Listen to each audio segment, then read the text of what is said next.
तो friends, सुमाटाक art and education में आपका स्वागत है। आज हम अपने इस वीडियो में देखेंगे मानव पर्यावरण संबंधी अवधारणा। आदिकाल से लेकर वर्तमान काल तक मानव और पर्यावरण के मध्य संबंध परस्पर सहभागिता एवं स्वावलंबन पर आधारित रहा है। विभिन्न विचारकों, भूगोलविदों एवं पर्यावरणविदों ने मानव पर्यावरण के मध्य बदलते संबंध को एक विचारधारा के रूप में विश्लेषित किया है, जो पर्यावरण की विभिन्न अवधारणाओं के रूप में प्रकट किए गए हैं। अब देख लेते हैं कुछ प्रमुख अवधारणाएं जो कि निम्न हैं। देखिए, पहला है नियतवादी अवधारणा। एफ रेटजिल ने मानव एवं पर्यावरण के संबंध में नियतिवादी अवधारणा को जन्म दिया। इनके अनुसार, यानी एफ रेटजिल के अनुसार, मानव जीवन को प्रकृति पर पूर्णतः निर्भर माना गया है, अर्थात मानव की उन्नति, अवनति एवं विकास की दर पर्यावरण पर निर्भर करती है। दूसरे शब्दों में यह उपागम प्रकृति ने मनुष्य को बनाया है के सिद्धांत पर आधारित है। इस अवधारणा में पर्यावरण एवं प्रकृति सक्रिय हैं और मानव निष्क्रिय है। इस सिद्धांत का प्रभुत्व 1920 तक बना रहा। इसके समर्थक हम्बोल्ट व कार्ल रिटर जैसे भूगोलवेत्ता रहे। इस अवधारणा की आलोचना विशेष रूप से फ्रांस के भूगोलवेत्ताओं ने की। आगे देख लेते हैं फ्रेंड्स। संभववादी अवधारणा विडाल की लाब्लाश नियतवादी अवधारणा के आलोचक हैं। विडाल डी लाब्लाश जो है नियतवादी अवधारणा के आलोचक हैं, ने संभववादी अवधारणा को जन्म दिया। इस अवधारणा के समर्थकों में ब्रुंज, ईशा बोमेन, एल फैब्रे व डिमांजिया जैसे भूगोलवेत्ता थे। इनके अनुसार मानव को पर्यावरण का एक सक्रिय अभिकर्ता माना जाता है। मनुष्य पर्यावरण को इतना परिवर्तित कर सकता है कि परिवर्तित पर्यावरण मनुष्य एवं उसके समाज हेतु अनुकूल हो जाए, यानी मानव प्रकृति पर विजय प्राप्त कर चुका है एवं उसमें हर प्रकार का परिवर्तन कर सकता है। नोटेड पॉइंट में क्या किया इन्होंने? नोटेड पॉइंट क्या बता रहे हैं? संभववाद शब्द का प्रयोग सर्वप्रथम एल फैब्रे ने किया था। आगे देख लेते हैं तीसरा, नवनियतिवादी अवधारणा। नवनियतिवादी अवधारणा दोनों ही अतिवादी अवधारणाओं का खंडन करती है। ग्रिफिथ टेलर एवं O.H.K. स्पेट जैसे भूगोलवेत्ताओं ने प्रकृति की एक पक्षीय दोहन की आलोचना की और बताया कि प्रकृति का अत्यधिक दोहन विनाशकारी हो सकता है। उन्होंने प्रकृति के संदर्भ में रुको और जाओ, स्टॉप एंड गो की नीति अपनाने को कहा एवं बताया कि प्रकृति की अपनी सुंदरता है, अपनी सीमाएं हैं, अतः हमें चाहिए कि हम प्रकृति को समझने का प्रयास करें, उसके बाद अपने विकास नीतियों का निर्धारण करें। वस्तुतः टिकाऊ या सतत विकास नवनियतवादी अवधारणा से ही संबंध रखता है। आगे चौथा देख लेते हैं, सांस्कृतिक निश्चयवाद की अवधारणा। सांस्कृतिक निश्चयवाद के जनक प्रोफेसर कार्ल ओ शावर थे। इनके अनुसार, यानी प्रोफेसर कार्ल ओ शावर के अनुसार, मानव अपनी आवश्यकताओं के अनुसार अपनी तकनीकी का विकास करता है तथा अपनी संसाधनों का उपयोग करता है। यानी मानव अपने तकनीक का विकास करता है, साथ में अपने संसाधनों का उपयोग करता है। इस अवधारणा में मानव की सक्रियता पर बल दिया गया। उनके अनुसार मानव स्वयं अपना इतिहास रचता है। हमारी संस्कृति हमारी वर्तमान परिस्थितियों व आर्थिक उन्नति को निर्धारित करती है। सांस्कृतिक निश्चयवाद की अवधारणा विशेष रूप से संयुक्त राज्य अमेरिका में लोकप्रियता प्राप्त की है। आगे देख लेते हैं फ्रेंड्स। पांचवा है पारिस्थितिकीय अवधारणा। यह अवधारणा पारिस्थितिकी के आधारभूत सिद्धांतों पर आधारित है तथा यह मनुष्य एवं प्रकृति पर्यावरण के मध्य सौहार्दपूर्ण संबंधों पर बल देता है। इनके अनुसार मनुष्य एवं प्रकृति का एक दूसरे के साथ सामंजस्य एवं अवलंबन का संबंध होना चाहिए, ना कि विनाशी संबंध। मनुष्य सभी जीवों में श्रेष्ठ है, अतः उससे इस ग्रह के प्रबंध की भूमिका अपेक्षित है।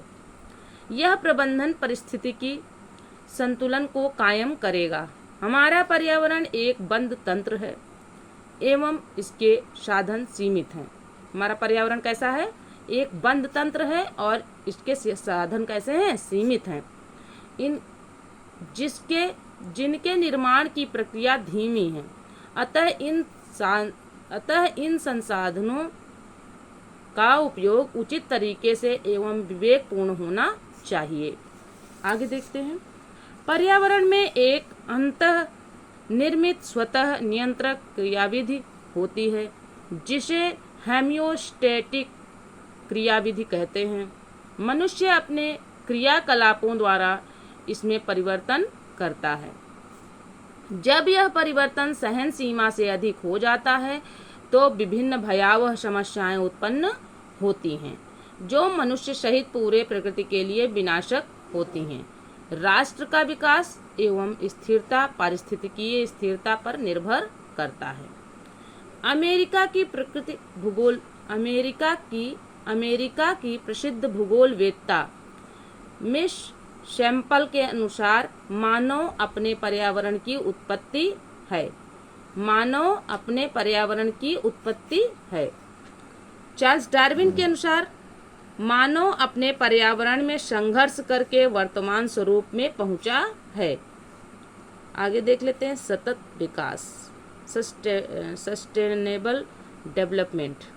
सतत, निर्वहनीय, निरंतर अथवा स्थायी विकास शब्द का प्रयोग पहली बार IUCN international union for conservation of nature and natural sources, फिर से देख लीजिए, international union for conservation of nature and natural sources ने अपनी रिपोर्ट विश्व संरक्षण रणनीति में किया था।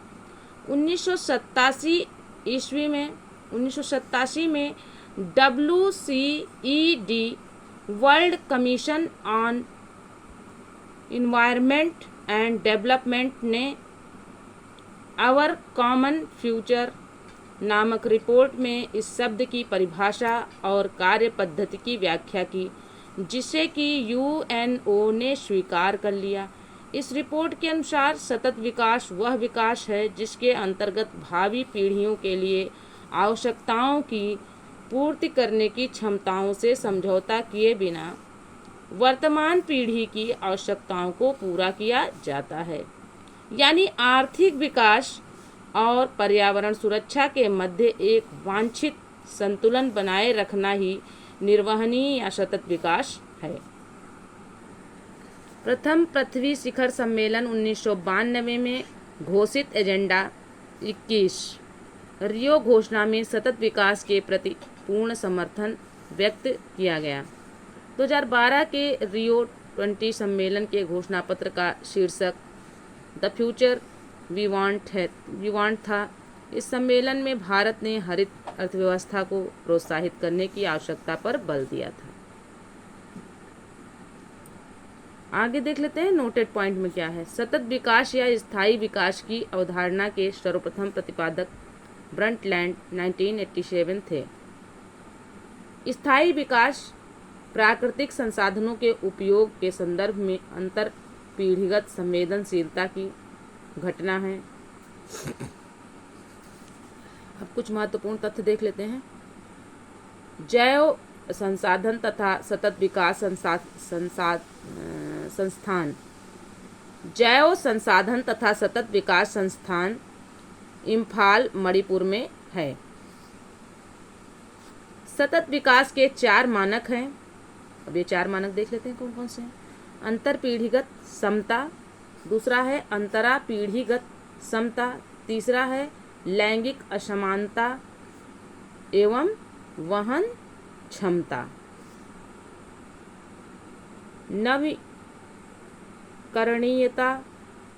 नवीकरणीयता, प्रतिस्थापन, अंतःनिर्भरता, अनुकूलनशीलता एवं संस्थागत प्रतिबद्धता सतत विकास के मूलभूत विचार हैं। सतत विकास के मूलभूत विचार फिर से देख लीजिए एक बार। नवकरणीयता, प्रतिस्थापन, अंतर्निर्भरता, अनुकूलनशीलता एवं संस्थागत प्रतिबद्धता सतत विकास के मूलभूत विचार हैं। सौर ऊर्जा पृथ्वी पर सभी जीवधारियों के लिए प्रत्यक्ष एवं अप्रत्यक्ष रूप में ऊर्जा का स्रोत है। ऊर्जा के गैर पारंपरिक एवं नवीकरणीय स्रोतों का प्रयोग स्वच्छ ईंधन, पर्यावरण हितैषी तकनीक, पारिस्थितिकी संरक्षण, जनसंख्या वृद्धि पर नियंत्रण, स्थानीय, राष्ट्रीय व अंतर्राष्ट्रीय शासन की मजबूती आदि सतत विकास को प्राप्त करने की प्रमुख रणनीतियां हैं। सबके लिए सतत ऊर्जा दशक 2014 से 2023 संयुक्त राष्ट्र संघ की पहल है। आगे देख लेते हैं फ्रेंड्स, कुछ दिवस दिए गए हैं। पर्यावरण संबंधी दिवस, सप्ताह और माह। पर्यावरण दिवस, सप्ताह और माह देख लेते हैं। विश्व जल मग्नता आर्द्र भूमि दिवस 2 फरवरी को मनाया जाता है। राष्ट्रीय विज्ञान दिवस 28 फरवरी को मनाया जाता है। विश्व वन्य जीव दिवस 3 मार्च को मनाया जाता है। विश्व वानिकी दिवस 21 मार्च को मनाया जाता है। विश्व जल दिवस 22 मार्च को मनाया जाता है। विश्व मौसम विज्ञान दिवस 23 मार्च को मनाया जाता है। विश्व स्वास्थ्य दिवस 7 अप्रैल को मनाया जाता है। जल संसाधन दिवस 10 अप्रैल। विश्व पृथ्वी दिवस 22 अप्रैल। विश्व प्रवासी पक्षी दिवस 8 मई। विश्व जैव विविधता दिवस 22 मई। तंबाकू मुक्ति दिवस 31 मई। विश्व पर्यावरण दिवस 5 जून। विश्व महासागर दिवस 8 जून। विश्व भूगर्भ जल दिवस 10 जून। मरुस्थलीकरण एवं अनावृष्टि की रोकथाम हेतु अंतर्राष्ट्रीय दिवस 17 जून। विश्व जनसंख्या दिवस 11 जुलाई। विश्व प्रकृति संरक्षण दिवस 28 जुलाई। अंतर्राष्ट्रीय बाघ दिवस 29 जुलाई। विश्व ओजोन दिवस 16 सितंबर। विश्व प्राकृतिक आवास दिवस 3 अक्टूबर। वन्य जीव सप्ताह 2 से 8 अक्टूबर तक। विश्व शाकाहार दिवस 6 अक्टूबर। विश्व आपदा नियंत्रण दिवस 13 अक्टूबर। विश्व खाद्य दिवस 16 अक्टूबर। राष्ट्रीय पर्यावरण जागरूकता माह 19 अक्टूबर से 18 नवंबर के बीच में।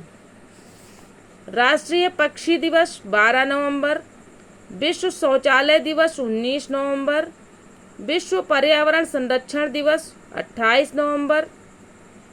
राष्ट्रीय पर्यावरण रोकथाम दिवस 2 दिसंबर। राष्ट्रीय ऊर्जा संरक्षण दिवस 14 दिसंबर। वन महोत्सव जुलाई एवं फरवरी का प्रथम सप्ताह। जुलाई एवं फरवरी का प्रथम सप्ताह। आगे देखते हैं फ्रेंड्स। वर्ष 1987 की हमारा साझा भविष्य नामक रिपोर्ट द ब्रंटलैंड रिपोर्ट से सतत विकास की आधुनिक अवधारणा प्राप्त की गई है। वर्ष 1992 में रियो डी जेनेरो ब्राजील में हुए प्रथम पृथ्वी शिखर सम्मेलन में 21वीं शताब्दी में सतत विकास की प्राप्ति के लिए बनाई गई कार्ययोजना एजेंडा 21 कहलाती है। रियो सम्मेलन में एजेंडा 21 के अलावा पर्यावरण एवं विकास संबंधी रियो घोषणा पत्र तथा वनों के टिकाऊ प्रबंधन के लिए वक्तव्य सिद्धांत पर भी सहमति बनी थी। रियो +10 जोहान्सबर्ग सम्मेलन पृथ्वी सम्मेलन 2002 में एजेंडा 21 के क्रियान्वयन का लक्ष्य दोहराने के साथ ही सहस्त्राब्दी विकास लक्ष्य MDG को लागू करने का लक्ष्य भी निर्धारित किया गया। Rio+20 रियो ब्राजील 2012 में मुख्यतः 3 तथ्यों पर बल दिया गया था: गरीबी में कमी लाना, स्वच्छ ऊर्जा एवं सतत विकास। फिर है Rio+20 में सतत विकास के संबंध में 7 क्षेत्रों का चयन किया गया: रोजगार, ऊर्जा, संपोषणीय शहर, खाद्य सुरक्षा, जल समुद्र और आपदा प्रबंधन। आगे देखते हैं friends. The future we want Rio+20 सम्मेलन का संपूर्ण दस्तावेज है। क्या है? फिर से देख लीजिए। The future we want Rio+20 सम्मेलन का संपूर्ण दस्तावेज है। इससे सतत विकास लक्ष्यों SDG को सहस्त्राब्दी विकास लक्ष्य MDG की समाप्ति के साथ लागू करने की बात कही गई। 70वें संयुक्त राष्ट्र शिखर सम्मेलन न्यूयॉर्क 2015 में MDG के स्थान पर SDG 2030 को लागू किया गया। प्रथम विश्व पर्यावरण दिवस 1973 में मनाया गया। विश्व पर्यावरण दिवस 5 जून को मनाया जाता है। तो विश्व पर्यावरण दिवस कब मनाया जाता है? 5 जून को मनाया जाता है। और प्रथम विश्व पर्यावरण दिवस कब मनाया गया था? 1973 में मनाया गया था। पर्यावरण संरक्षण के लिए ग्रीन आर्मी प्रोग्राम की शुरुआत ऑस्ट्रेलिया में की गई। अब यहाँ पूछा जाएगा ग्रीन आर्मी प्रोग्राम की शुरुआत कहाँ की गई थी? तो ऑस्ट्रेलिया में की गई थी। प्राकृतिक कृषि के अन्वेषक मसानोबु फुकुओका हैं। फिर से देख लीजिए। प्राकृतिक कृषि के अन्वेषक मसानोबु फुकुओका हैं। विश्व मौसम विज्ञान अभिसमय 23 मार्च 1950 को लागू हुआ। आगे है जलवायु का सही सूचकांक प्राकृतिक वनस्पति है। जलवायु का सही सूचकांक क्या है? प्राकृतिक वनस्पति। तो फ्रेंड्स, यह वीडियो यहीं तक था। मिलते हैं अगले वीडियो में। तब तक के लिए जय हिंद, जय भारत। वीडियो पसंद आए तो चैनल को सब्सक्राइब करें, वीडियो को लाइक करें, अपने दोस्तों में शेयर करें।